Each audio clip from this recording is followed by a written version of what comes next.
Hello বন্ধুরা, আজকে নিয়ে এসেছি তোমাদের কাছে খুব সহজ একটি রেসিপি, মিক্সড ভেজ। তো সবার প্রথমে গ্যাসটি জ্বালিয়ে নিলাম এবং কড়াইতে রিফাইন্ড অয়েল দিলাম এবং সবার প্রথম আমরা পনিরটাকে ভেজে নেব। পনিরটা ভাজা হয়ে গেলে তাতে একটু ঘি মিশিয়ে দেব রিফাইন তেলের মধ্যে। তারপর রিফাইন তেল আর ঘিটি গরম হয়ে গেলে তার মধ্যে গোটা গরম মশলা, শুকনো লঙ্কা একসাথে ফোড়ন দিয়ে দেব এবং ফোড়ন দেওয়া হয়ে গেলে এর মধ্যে কেটে রাখা সবজিগুলি যেমন আলু, বিনস, গাজর, ফুলকপি, মটরশুঁটি সমস্ত কিছুটা আমরা কড়াইতে দিয়ে দেব এবং আস্তে আস্তে ভাজতে দেব। এই রেসিপিটি একদমই খুব সোজা, আমি একদমই ঘরোয়া পদ্ধতিতে করেছি, তোমরাও করে দেখতে পারো, খুবই টেস্টি হয় খেতে। এরপর এটিকে ভালো করে ভেজে নেব, খুব বেশি ভাজার দরকার নেই। এরপর সামান্য একটু লবণ দিয়ে দেব যাতে জিনিসটা তাড়াতাড়ি মজে যায় এবং এরপরে তৈরি করা মশলা, যার মধ্যে রয়েছে পোস্ত, চারমগজ, কাজু বাদাম, অল্প একটু আদা এবং পরিমাণ অনুযায়ী ঝালের জন্য কাঁচা লঙ্কা, এবং তারপরে একটু দিয়ে দিলাম লঙ্কার গুঁড়ো যাতে কালারটা একটু সুন্দর হয় আর হালকা ঝাল হয়। তারপরে ভালো করে এটাকে কষিয়ে নিতে হবে, অনেকক্ষণই কষাতে হবে।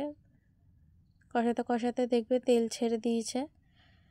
তো এর মধ্যে এবার পরিমাণ মতো মিষ্টি দিয়ে দেবো, কারণ এই সবজিটা একটু মিষ্টি মিষ্টি খেতে হয়। তো যখন দেখবে এটা তেল ছেড়ে দিয়েছে,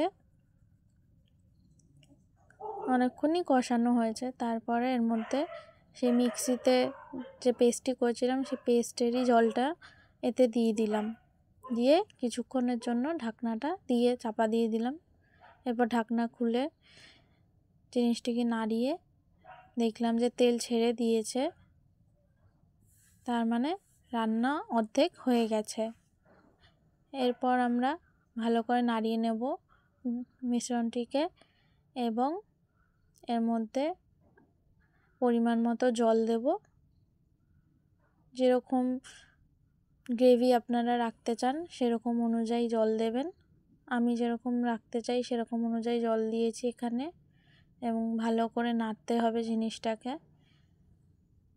জিনিসটা খুবই সুস্বাদু খেতে। এবং এরপরে ভেজে রাখা পনির দিলাম। পনির অল্পই ছিল পরিমাণে বাড়িতে, ওই জন্য অল্প পনিরই দেওয়া হয়েছে এখানে। তো পনিরটা দিয়ে ভালো করে আমরা নেড়ে চেড়ে নেব। এরপর একটু সামান্য কর্নফ্লাওয়ার গোলা জল আপনারা এতে দিয়ে দেবেন, তাতে এতে থিকনেসটা ভালো আসবে, এবং একটু গরম মশলা গুঁড়ো এর উপর দিয়ে দেবেন এবং সাথে একটুখানি ঘি, যাতে টেস্টটি খুব ভালো হয়। এবং ঘিটি দিয়ে